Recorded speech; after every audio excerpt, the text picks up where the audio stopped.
मन की शांति। नमस्कार दोस्तों, पिंटू मोटिवेशनल यूट्यूब चैनल में आपका दिल से स्वागत है।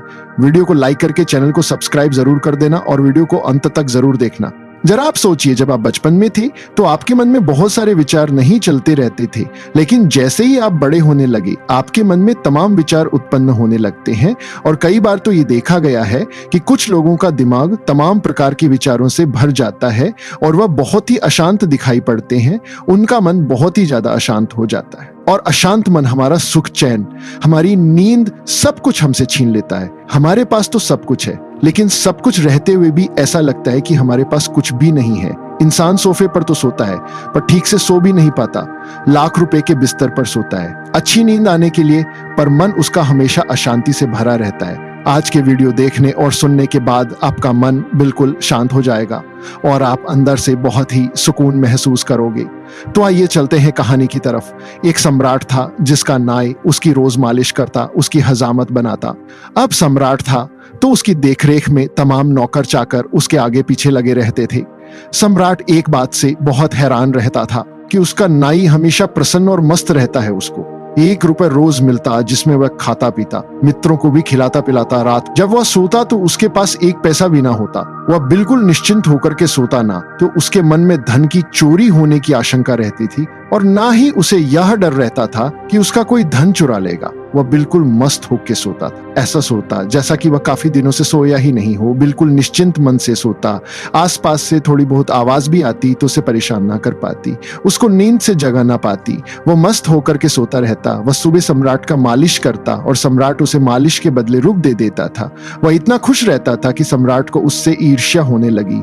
सम्राट कभी इतना खुश नहीं रहता था। उदासी और चिंताओं के बोझ उसके सिर पर रहते थे। उसने नाई से पूछा कि तेरी प्रसन्नता का राज क्या है? नाई ने सम्राट से कहा, मैं तो कुछ जानता ही नहीं और मैं बुद्धिमान भी नहीं, लेकिन जैसे ही आप मुझे देख करके चकित हो गए वैसे ही मैं आपको देखकर चकित हो गया कि आपके दुखी होने का कारण क्या है। नाई ने सम्राट से कहा कि महाशय, मेरे पास तो कुछ भी नहीं है और मैं सुखी हूँ। आपके पास तो सब कुछ है और आप सुखी नहीं। यह बात तो मुझे आश्चर्य में डाल दे रही है। आप मुझे ज्यादा हैरान में डाल दिए हैं। नाई के वापस चले जाने पर सम्राट ने वजीर को बुलाया और वजीर से कहा कि इसकी प्रसन्नता का राज तुम्हें पता लगाना पड़ेगा। सम्राट ने वजीर से कहा, इसका राज्य खोजना पड़ेगा। यह नाई इतना प्रसन्न है कि मेरे मन में ईर्ष्या की आग जलती है। मित्रों, यह होना तो तय है, क्योंकि दुनिया के लोग जब किसी को देखते हैं कोई इंसान बहुत प्रसन्न है तो लोगों को बर्दाश्त नहीं होता है। वैसे ही सम्राट के साथ हो रहा था। सम्राट उस नाई से जलने लगा। सम्राट जलने लगा कि उसके पास तो सब कुछ है, नौकर चाकर है, उसका महल इतना बड़ा है, उसका राज इतना बड़ा है, लाखों लोग उसकी सेवा में जुटे रहते हैं, लेकिन सम्राट अंदर से प्रसन्न नहीं था। उसका मन बहुत ही अशांत रहता था। जबकि जो नाई था उसके पास तो कुछ भी नहीं था। वह तो राजा के द्वारा दिए गए 1 रुपए पर अपना गुजारा करता था। ऐसा मस्त होकर के जीवन व्यतीत करता था कि उसे किसी भी चीज की फिक्र नहीं थी। सम्राट जब उस नाई को ऐसा मस्त देखता तो उसके मन में ईर्ष्या जागने लगी। सम्राट सोचने लगा कि इससे तो बेहतर है कि हम ही नाई होते। सम्राट होकर क्यों फंस गए? ना रात को नींद, ना दिन को चैन, रोस्ताई बढ़ती ही चली जाती है। एक समस्या हल करो तो 10 खड़ी हो जाती है। वजीर ने कहा कि महाराज आप घबराइए नहीं, मैं उस नाई को बिल्कुल दुरुस्त किए देता हूं। वजीर तो गणित में कुशल था। सम्राट ने कहा कि क्या करोगे? उसने कहा कि कुछ नहीं, आपको 2-4 दिनों में सब कुछ पता चल जाएगा। वजीर ने रात में ही 99 रुपए एक थैली में रख करके रात को नाई के घर में फेंक आया। जब सुबह नाई उठा तो थैला पाया। थैले को खोला और उसने 99 गिने। वह चिंतित हो गया। उसने कहा कि बस 1 रुपया आज मिल जाए तो पूरे 100 हो जाएंगे। उसने मन बना लिया कि वह आज उपवास ही रखेगा और 100 पूरे करके रहेगा। बस अब उस नाई के मन में उपद्रव शुरू हो गए। कभी उसने इकट्ठा करने के बारे में सोचा ना था, इकट्ठा करने की सुविधा भी ना थी। 1 रुपया मिलता वह पर्याप्त था उसकी जरूरतों को पूरा करने के लिए। कल की उसने कभी चिंता ही ना की थी। वह आज में जिया था। आज पहली दफा उसने आने वाले कल के बारे में सोचा। सिर्फ 1 दिन तकलीफ उठानी थी कि 100 हो जाएंगे। उसने दूसरे दिन भी उपवास कर लिया, लेकिन जब दूसरे दिन वह सम्राट के पैर दबाने गया तो उसमें वह मस्ती नहीं थी। वह उदास व चिंता में पड़ा था। कोई गणित चल रहा था। उसके मन में सम्राट ने पूछा, क्या बात है, आज तुम बड़े चिंतित मालूम पड़ते हो? नाई ने कहा कि नहीं हुजूर, कुछ भी नहीं है, सब कुछ तो ठीक है, मगर आज बात में वह सुगंध नहीं थी जो सदा होती थी। आज वह इस बात को धीरे से कह रहा था। सम्राट ने कहा कि मैं नहीं मानूंगा, तुम उदास दिखाई देते हो, तुम्हारी आंखों में वह रौनक नहीं है। सम्राट ने पूछा, तुम रात को ठीक से सोए तो हो ना? नाई ने कहा कि अब आप पूछते हैं तो आपसे झूठ कैसे बोलूं, कल रात को मैं सो नहीं पाया, लेकिन सब ठीक हो जाएगा, एक दिन की तो बात है। लेकिन उसने 99 की थैली के बारे में उस सम्राट को कुछ नहीं बताया। लेकिन उस नाई की चिंता रोज बढ़ती गई। किसी तरह उसने 100 पूरे कर लिए तो वह सोचने लगा कि अब 100 तो हो गए हैं, अब धीरे धीरे और इकट्ठा कर लूं तो कभी 200 हो जाएंगे। अब एक एक कदम वो इकट्ठा करने में लग गया। वो 15 दिन में बिल्कुल ढीला ढाला हो गया। उसकी सब खुशी चली गई। सम्राट ने नाई से कहा कि बता मामला क्या है। सम्राट ने मुस्कुरा करके नाई से कहा कि मेरे वजीर ने कुछ किया है क्या? तब वह नाई चौका। नाई बोला, क्या मतलब आपका? नाई ने कहा कि ओह वजीर, अच्छा तो अब मैं समझा। अचानक मेरे घर में थैला पड़ा मिला और उसमें 99 थे। बस उसी दिन से मैं मुश्किल में पड़ गया। मित्रों, यही हाल हम सबकी भी जिंदगी में होता है और बिल्कुल ऐसा ही होता है। जब हम किसी चीज की पाने की आशा रखते हैं तो उसके पूरा हो जाने पर हम किसी दूसरी चीज की पाने की उम्मीदें हमारे मन में, बड़ी हाहागी हमारे मन में जाती हैं। हम सब सोचते हैं कि काश मेरे पास थोड़ा सा धन आ जाए, और जब थोड़ा धन भी आ जाता है तो हमारी उम्मीदें और बढ़ जाती हैं। फिर हम सोचने लगते हैं कि काश थोड़ा और धन आ जाए, फिर और उम्मीद बढ़ने लगती है कि थोड़ा और आ जाए। फिर थोड़ा करते करते उस धन को पाने के चक्कर में आप पता नहीं कितने दिन कितने वर्ष ऐसे ही गुजार देते हैं। धन भी बहुत कमा लेते हैं, लेकिन फिर भी उस धन से आपको कभी तृप्ति नहीं मिल पाती है। मन उतना ही अशांत होता चला जाता है। उस नाई की तरह जब तक उसके पास 1 रुपए था तब तक वो बिल्कुल निश्चिंत होकर के आराम से सोता था। उसे किसी भी चीज की फिक्र नहीं थी, ना कोई बड़ी जमीन खरीदने की थी, ना कोई बड़ा घर बनाना था, ना कुछ उसके पास बहुत ज्यादा व्यवस्था करनी थी। वह मस्त होकर के खाता और सो जाता, जीवन जीता जैसा कि वह इस पूरे दुनिया का अकेला सम्राट है और वही असली सम्राट है। लेकिन जब उसे 99 रुपए और 1 रुपए के चक्कर में उसकी लालसा इतनी बढ़ गई कि उसका 1 रुपए से भी काम चल जा रहा था। एक वक्त ऐसा आया कि 99 मिलने पर भी उसकी उम्मीदें और बढ़ गई। वो सोचने लगा कि काश कहीं से 1 रुपया और मिल जाता तो पूरे 100 हो जाते। 1 रुपए के चक्कर में उसने अपने जीवन को शांत कर लिया। उसके मन में डर सताने लगा कि कहीं कोई उसका धन चुरा ना ले। पूरी रात वो धन की रखवाली करता, रात में जागता। कुछ ही दिन लगे कि फिर तमाम विद्रोह उसके मन में पैदा होने लगे। उसका मन पूरी तरह से अशांति से भर गया, हद से ज्यादा। जब कोई चीज आपके पास होने लगती है तो अशांति का कारण बन जाती है। उदाहरण के लिए, अगर आपकी जरूरतें 100,000 में पूरी हो रही हैं तो आप संतुष्ट रहेंगे। लेकिन जहां पर आप 100,000 से 200,000 कमा लिए, जितना अतिरिक्त पैसा लोगों के पास आएगा, फिर वो उस अतिरिक्त पैसे को अपनी शौक को पूरा करने में लगा देंगे।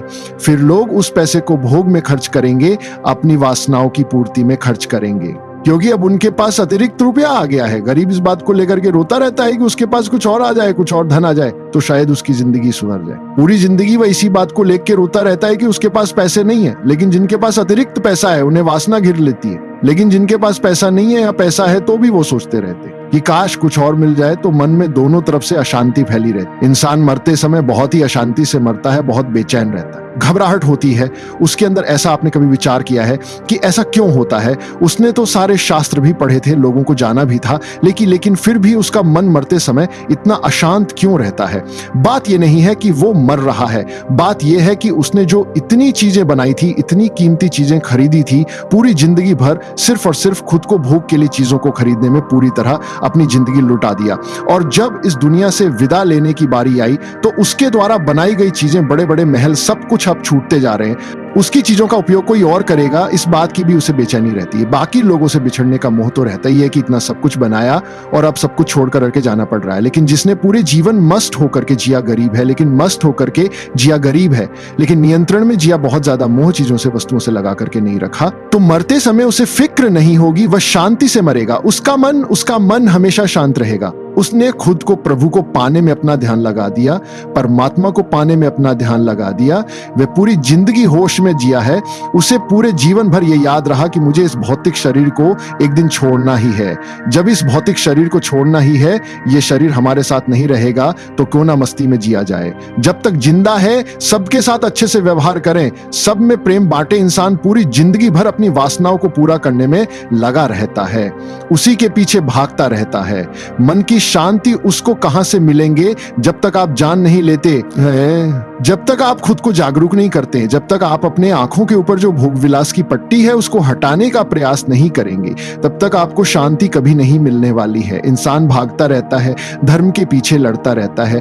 धर्म को लेकर के लोगों में बड़े बड़े विवाद होते, मैंने देखा है लोगों में लड़ाई छिड़ जाती है कि नहीं या अधर्म सही है, वो धर्म सही है, मेरा धर्म सबसे अच्छा है, उसका धर्म सबसे खराब है, दुनिया के सबसे बड़े उपद्रव तब पैदा हो जाते हैं जब लोगों के अंदर धर्म को लेकर के लड़ाई फैल जाती है। ये बात तुम्हें याद होनी चाहिए, तुम्हारा ना तो कोई धर्म है और ना ही कोई जाति और ना ही कोई कुल है। जन्म लेने से पहले तुम ना तो किसी धर्म के थे, ना तो किसी कुल में पैदा हुए थे और ना ही किसी धर्म के प्ररक थे, और जन्म लेने के बाद भी तुम यहीं रहोगे। लेकिन जब तक जिंदगी मिलती है तब तक हम एक दूसरे को लड़ाने में, एक दूसरे को ऊपर कटाक्ष फेंकने में, धर्म को लेकर के लड़ाइयां करवाते रहते हैं। ये सब लोग इसीलिए करते हैं ताकि उनकी वासनाओं की पूर्ति हो सके। धर्म के पीछे भी उनकी वासनाएं छुपी होती हैं। जिस दिन लोगों को यह पता चल जाएगा कि वासना कुछ ही क्षण के लिए है, हमेशा सुख देने वाली नहीं है, उसी दिन से लोगों के अंदर असली धर्म का उच्चारण जागेगा, उनके अंदर की ज्योति जागेगी। परमात्मा की बनाई हुई चीज तो सब है, ना तो हिंदू अलग है, ना तो मुस्लिम अलग है, ना ही बुद्ध और ना ही ईसाई। और जिसने भी इन सब में भेद रखा वो परमात्मा को कभी जान ही नहीं पाएगा, वो कभी भगवान को जान ही नहीं पाएगा। और जिसके भी मन में ये आया कि नहीं यही धर्म सही है, दूसरा गलत है, मैं ही सही हूं, और जहां मैं का भाव आया वहीं पर तो अहंकार है, और जहां पर अहंकार है वहां पर तो तुम भगवान को या परमात्मा को कभी जान ही नहीं पाओगे। वासनाओं को अपने नियंत्रण में रखो, ये जानते हुए कि ये हमारे साथ हमेशा के लिए नहीं रहेंगी और ना ही हमें हमेशा सुख दे सकती है। 99 रुपए हैं तो 1 रुपए के चक्कर में पूरी जिंदगी को अशांति से मत भरो। मन अशांत है इसका मतलब कोई ना कोई वासना तुम्हें पकड़ रही है। उस वासना को ध्यान के जरिए तुम्हें छोड़ने का प्रयास करना चाहिए, क्योंकि ध्यान ये एक ऐसी प्रक्रिया है जिसके जरिए आप वासनाओं में रहते हुए भी खुद को वासनाओं के जाल में फंसने नहीं देंगे। वासनाएं आप पर कभी भी भारी नहीं पड़ेगी। मैं ये नहीं कह रहा हूं कि आप वासनाओं का उपयोग ना करिए, आप वासनाओं का उपयोग बेशक करिए, लेकिन आपको ध्यान रहना चाहिए कि वासना आपको हमेशा के लिए सुख नहीं देंगे। सकती वासना किसी व्यक्ति को पाने को हो सकती है। वासना किसी के साथ शारीरिक संबंध बनाने को हो सकती है, जिसे हम काम वासना का नाम देते हैं। वासना किसी बड़े घर बहुत ज्यादा धन कमाने की भी हो सकती है, भोग विलास की जिंदगी पाने की हो सकती है। पूरा जीवन इंसान वासना के चक्कर में भागता रहता है, बस भागता रहता है। उसकी जिंदगी कैसे बीत गई, इतने साल कैसे गुजर गए, उसे भी ये समझ में नहीं आता। उसे पता इसलिए नहीं चल पाता क्योंकि वो वासनाओं के जाल में फंसा रहता है, वासनाओं के पीछे वो दौड़ता रहता है, और दौड़ते दौड़ते उसे पता ही नहीं चला कि उसकी जिंदगी कैसे बीत गई और उसने पूरे जीवन भर अपने मन को अशांत करके रखा। उसने खुद को समय ही नहीं दिया, उसने खुद को जानने का प्रयास ही नहीं किया, उसने खुद के साथ समय ही नहीं बिताया, तो कहां से उसका मन शांत हो पाएगा। अगर मन को शांत रखना है तो वासनाओं के जाल से छुटकारा पाना होगा, अर्थात वासनाओं पर तुम्हें नियंत्रण पाना होगा। प्रकृति के साथ तुम्हें जुड़ना होगा। तुम्हारे जन्म लेने से पहले भी सूर्य पूर्व दिशा से निकलता था और पश्चिम दिशा में अस्त हो जाता था। जन्म लेने के बाद भी सूर्य पूर्व दिशा से निकल रहा है और पश्चिम दिशा में अस्त हो रहा है, और तुम्हारे मरने के बाद भी यही क्रम चलता रहेगा। ठंडी के बाद गर्मी आएगी और गर्मी के बाद बरसात, यह मौसम ऐसा ही चलता रहेगा। कभी तुम किसी यौन में जन्म लोगे तो कभी किसी दूसरी यौन में, और इन सबके पीछे एक ही राज्य है कि इंसान वासनाओं को पूरा करने के चक्कर में खुद को जान ही नहीं पाता। और जिसने भी इन सब के रहस्य को समझ लिया, उसने खुद को जागरूक कर लिया, फिर उसने इन वासनाओं के जाल से खुद को मुक्ति पाली। अब मनुष्य जीवन मिला है तो खुद को छे तो खुद को जानो, खुद को जागरूक करो। अब रुक जाओ, बहुत हो गया, थोड़ा ठहर जाओ। विचार करो कि जिस चीज के पीछे तुम भाग रहे हो, क्या असली सुख और शांति तुम्हें वही देगी? एक क्षण रुककर विचार जरूर करना, जिसके पीछे तुम भाग रहे हो, जिसे पाने की तुम कोशिश कर रहे हो, क्या वही भौतिक चीज, वही भौतिक शरीर तुम्हें सुख दे जाएगा? विचार करो कि तुम्हें असली सुख और शांति कहाँ मिलेगी। अब जिस दिन तुमने जान लिया, उसी दिन से तुम्हारा मन शांति से भर जाएगा।